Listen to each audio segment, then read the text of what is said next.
श्रोते हो नमस्कार, मी हनुमंत भोसले। देशातील नीट पेपर फुटीबद्दल आज महाराष्ट्राचे मंत्री राधाकृष्ण विखे पाटील यांनी एक वक्तव्य केलंय।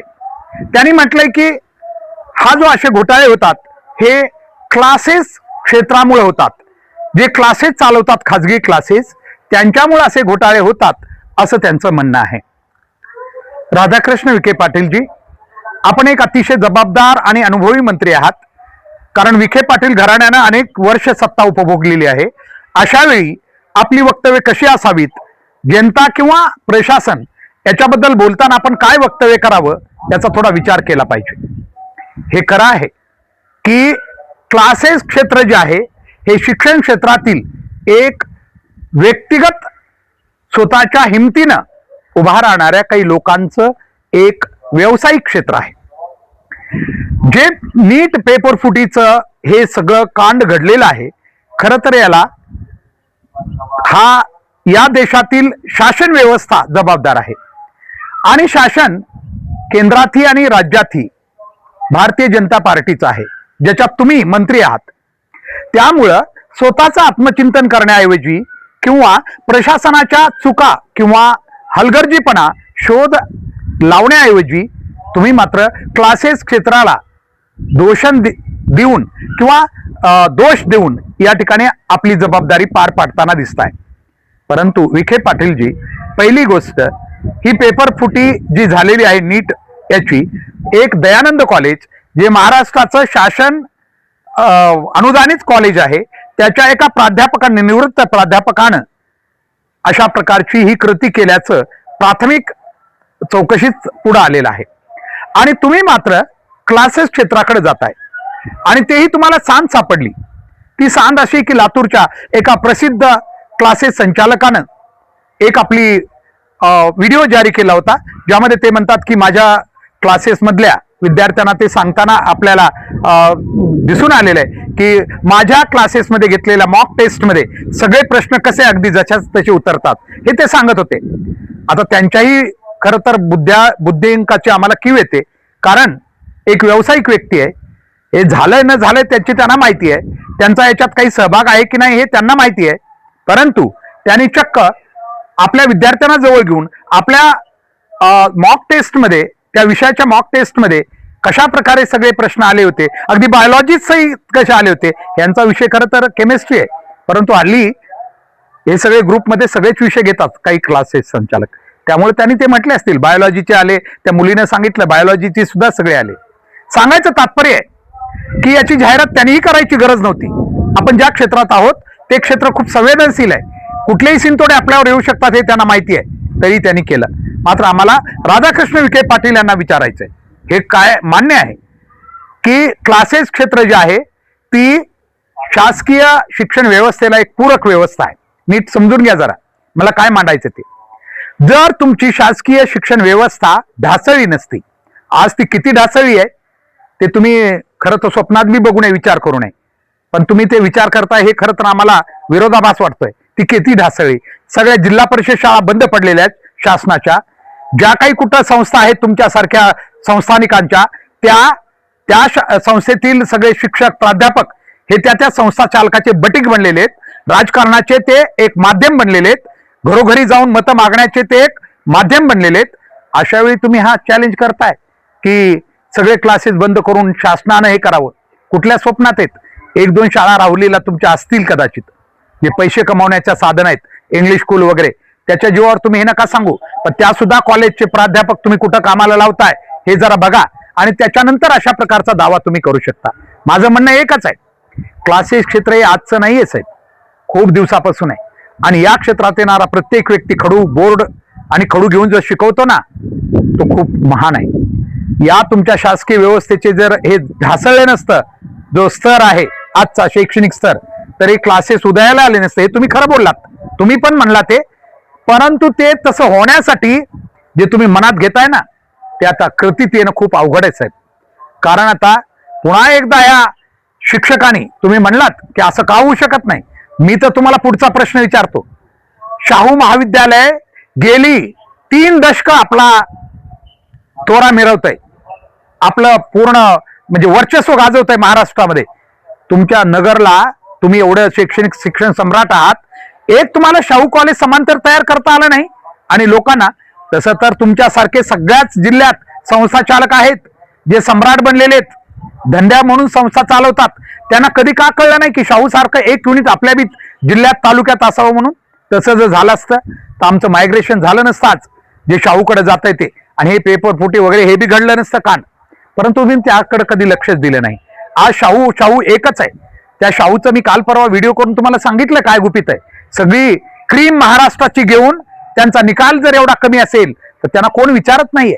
आणि तुम्ही सांगताय, आम्ही तुम्हालाच प्रश्न विचारतो, तुम्ही जो शोध आम्हाला विचारलाय तो, की का सगळीकडे हे होऊ शकत नाही, का अशा प्रकारचे नीटचे क्लासेस प्रत्येक कॉलेजमध्ये घेतले जाऊ शकत नाहीत. तसे प्राध्यापक भरलेत का तुम्ही, का पैसे घेऊन फक्त वशिल्यावर असे प्राध्यापक भरलेत? त्यांना ते पुस्तकं वाचता येत नाहीत आणि तुम्ही स्वप्न बघताय त्यांच्याकडून की नीटचे क्लासेस त्यांनी घ्यावेत म्हणून. कमालच वाटते तुमची. आणि एकदा घेऊनच बघा बरं. मी क्लासेस क्षेत्राचं समर्थन करत नाहीये, हे बी खरं आहे. मी एक भारतीय सेनेतला एक सैनिक आहे ज्यानं 10.5 वर्ष सेवा केलेली आहे. मी मुद्दाम सांगायलोय, मला क्लासेस क्षेत्राशी जोडताना मी क्लासेस क्षेत्रातला एक प्रमुख व्यक्ती आहे. पण तो कोण आहे ते नीट जाणून घ्या. 10.5 वर्ष भारतीय सेनेमध्ये सेवा करून श्रीलंकेमध्ये अगदी 2.5 वर्ष IPKF मध्ये, इंडियन पीस कीपिंग फोर्स, जिथं राहुल गांधीने सेना पाठवली होती भारतीय, त्याच्यामध्ये 2.5 वर्ष मी राहिलेलो आहे. 10.5 वर्षानंतर बाहेर आलेला मी एक सैनिक आहे आणि स्वतःच्या उदरनिर्वाहासाठी पुन्हा एकदा मी खडू आणि फळ्यावर शिकवून मुलांना माझं अस्तित्व निर्माण केलंय. आणि इतकंच नाही तर पुढे माझ्या ऍक्टिव्हिटीवर मी या खाजगी क्लासेस क्षेत्राचा, जे त्यांच्यामध्ये खाजगी क्लासेसची जी एक संघटना आहे सगळ्यात मोठी महाराष्ट्रातली, PTA, professional teachers association of Maharashtra, PTA Maharashtra, याचा मी राज्य महासचिव म्हणून बी काम पाहिलेलं आहे. म्हणून हे तुम्हाला सांगतोय. मात्र या क्षेत्रात काम करणारे 98% लोक खूप मेहनती आहेत साहेब, मेहनती आहेत.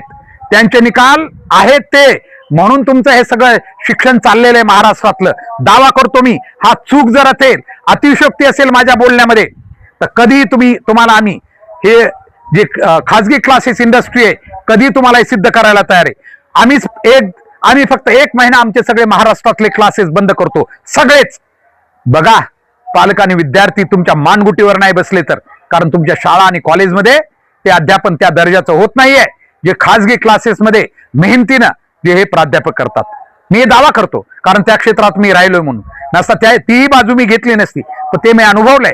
मात्र 2% आमच्याही क्षेत्रामध्ये असे आहेत ज्याच्यात तुम्हा लोकांना बोलायची संधी मिळते. 2% आमच्यामध्ये असे कॉर्पोरेट क्लासेस बनलेले आहेत, हेही खरं तर शून्यातून पुढे गेलेत. पण या महाशयांना भूतकाळाची आठवण नाहीये. ते आज असे वागतायत की आम्ही म्हणजे सगळं जग आहे. फक्त 2% पण, आणि या 2%ने आमची सगळी इज्जत घालवली साहेब. म्हणून तुम्ही जे म्हणताय ना, हे सत्य नाही आहे. फक्त या 2% लोकांमुळं समाजाला आमच्यावर टीका करण्याची संधी मिळते क्लासेस क्षेत्रावर. नसता क्लासेस क्षेत्रावर गल्ली बोळापासून ते अगदी राज्य आणि देश पातळीवर जे क्लासेस घेणारे मेहनतीनं आज बी अनेक लोक आहेत, त्यांच्यावर खरं तर गुणवत्तापूर्ण शिक्षण, दर्जेदार शिक्षण त्यांच्यामुळे घडतंय. मी या ठिकाणी नक्की हे नमूद करतो. आणि अपवादात्मक या महाराष्ट्रात, देशात अगदी बोटावर मोजण्या इतक्या काही शाळा, कॉलेजेस, महाविद्यालय आहेत, पण बोटावर मोजण्या इतक्या, 100त फक्त 1 किंवा 2%. त्यांच्या मी माफी मागतो की त्यांचं स्थान त्यांच्या जागेवर आहे. परंतु बाकी 98% तुम्ही जो बाजार मांडलाय ना, ते आमच्याशी स्पर्धा करू शकत नाहीत. अगदी खुलेआम सांगतो मी. शेवटी हे काय एवढ्या आत्मविश्वासानं बोलतोय मी, कारण तशी अवस्था या शाळा कॉलेजची झाली आहे. तुम्हाला माहिती आहे, जिल्हा परिषद शाळा तर तुम्ही बंद करून टाकल्यात. का टाकल्या? कारण ते शिक्षक एवढे चांगले असूनही, आणि तुमचे 12वी शिकवायला घेतलेले इंग्लिश स्कूल चालल्यात नंबर 1च्या, आणि ट्रेंड शिक्षकांच्या जिल्हा परिषद शाळा तुम्ही बंद केल्यात. किती विरोधाभास आहे. आज हा पालक, तुम्ही असं वातावरण निर्माण केलंय तुम्ही संस्था चालकांनी, इंग्लिश स्कूलच्या किंवा सगळ्या, की आम्हीच कसे सगळे तुमचे तारणहार आहोत गुणवत्तेचे. त्यामुळं इकडे जिल्हा परिषदचे शाळेत ट्रेंड शिक्षक आहेत, BEd, DEd आणि ग्रॅज्युएट, पोस्ट ग्रॅज्युएट झालेले, त्यांच्याकडे तुम्ही मुलं जाऊ दिली नाहीत. परंतु तुमच्या शाळा चालवण्यासाठी 12वी पास तुमच्या शाळेमध्ये, 12वी पास एखादा शिक्षक इंग्लिश स्कूलमध्ये शिकवतोय, तिथं मात्र गर्दी करून घेतली तुम्ही. ही दिशाभूल केली तुम्ही समाजाची. पण हे सगळं खरं नाही साहेब. म्हणून तुम्ही जे म्हणतात ते असत्य आहे. मी पुन्हा सांगतो, आमच्यातील काही 2% महाशय जे असं सांगितलं तुम्हाला, जे अशी संधी देतात समाजाला आमच्यावर टीका करण्याची, जर संबंधित क्लास संचालकांना लातूरच्या जर हा व्हिडिओ केला नसता की कशा प्रकारे हे, तर कदाचित हा चिंतोडे आमच्या क्लासेस इंडस्ट्रीवर उडले नसते. मात्र हे लोक जे आहेत थोडेफार 2%, हे फार पुढे गेलेले होते, यांना भान राहिलेलं नव्हतं कशाचं. आणि कदाचित आपण किती यशस्वी, आपण किती मोठे आहोत, कॉर्पोरेट क्लासेस आहेत, या लोकांनी सामान्य क्लासेसचं जीवन जगणं बंद केलं होतं. कारण एका वर्गामध्ये 1200, 1000, 1500 विद्यार्थी घेऊन, तुम्हाला माहिती आहे किती असत्य आहे. कारण एक शिक्षक फक्त लय झालं 100 ते 150 मुलावर कंट्रोल करू शकतो, कमांड कंट्रोल. मात्र 1200, 1000 तुम्ही सगळे पालक बी तिथं मुलं पाठवत होता. म्हणून हे 2% जे क्लासेस आहेत, जे कॉर्पोरेट म्हणून, ज्यांनी काही काळ मेहनत करून पुढे पुढे गेले, पण नंतरच्या काळात समाजाची आणि सगळ्यांची दिशाभूल करत आम्हीच कसे श्रेष्ठ, मग जाहिराती चुकीच्या करून यांनी जे यश मिळवलं होतं, या क्लासेसला तुम्ही दोष देऊ शकता. या 98% क्लासेसला अजिबात तुम्ही दोष देऊ शकत नाही. म्हणून राधाकृष्ण विखे पाटीलजी, तुम्ही केलेलं वक्तव्य हास्यास्पद आहे. समाजाला सुद्धा ते हास्यास्पद म्हणून घ्यावं लागेल. मी त्याचं स्पष्टीकरण दिलेलं आहे, याच्याशी जोडून घ्यावं. आणि आम्ही याच्यावर कधीही चर्चा करायला तयार आहे की जे क्लासेस आहेत सध्या ते मेहनतीने चालतायत, कारण ते शाळेतील शिक्षण व्यवस्थापन ढासळल्यामुळे त्यांचं अस्तित्व हे लक्षात घ्या. तुम्ही बोललात बी ते, तुम्हालाही त्याची जाणीव आहे, परंतु तुम्ही हे मान्य करून सुद्धा त्या क्लासेसला दोष देताय, हे चुकीचं आहे. आणि आम्ही तुम्हाला चॅलेंज करतो, नवे नवे आवाहन करतो, जर असं झालंच की तुमच्या शाळेमध्ये, प्रत्येक शाळेमध्ये जर असं गुणवत्तापूर्ण शिक्षक स्थापन झालं, आम्हाला याची पर्वा नाही, क्लासेस बंद पडले तरी चालतील, पण समाजाला एक चांगलं स्थान मिळेल. कारण ज्या अनुदानित शाळा महाविद्यालयामध्ये समाज आपला टॅक्स भरतो, ते आज ओसाड पडलेले आहेत, ते नावाला चालवली जात आहेत. खरे क्लासेसवालेच त्यांचं सगळं, क्लासेस संचालक त्यांची तयारी करून घेतात. अशा वेळी क्रेडिट मात्र शाळेला जातं. म्हणून आमचं तुम्हाला आव्हान आहे की तुम्ही एकदा यासाठी प्रयत्न करा आणि शाळा महाविद्यालय कशी पुन्हा एकदा पहिल्यासारखी गुणवंत राहतील, हे जर प्रयत्न केले तर आम्हाला खात्री, तिथं जर मुलांना, विद्यार्थ्यांना दर्जेदार शिक्षण मिळू लागलं, सगळं काही त्यांच्या गरजा तिथं पूर्ण झाल्या शिक्षणाच्या आणि गुणवत्तेच्या, तर ते बाहेर येणार नाहीत. आणि आम्हालाही त्याची चिंता नाही, कारण आमचे हे क्षेत्र उभा राहिलेत, हे केवळ गरज म्हणून उभा राहिलेले आहेत. ते कुठल्या कुणाला डॉमिनेट करून नाही, किंवा शाळा महाविद्यालयाला काही कमी समजून झालेलं नाही, तर ते आपोआपच त्यांचं डिव्हॅल्युएशन झाल्यामुळं ही विद्यार्थी बाहेर क्लासेसकडे आलेले आहेत, हे लक्ष ठेवा. आणि म्हणून 2% क्लासेस जे आमचे आहेत ते नक्कीच थोडेफार दोषी असू शकतील, आणि त्याही क्लासेसना आता विचार करायची गरज आलेली, ते करतील आम्हाला खात्री आहे. परंतु तुम्ही इतर क्लासेस संचालकांना, जे अतिशय मेहनतीनं अभ्यास करून मुलं घडवतात, त्यांच्यावर असे दोष देऊ नका, एवढीच आमची कळकळीची आपल्याला विनंती आहे. धन्यवाद.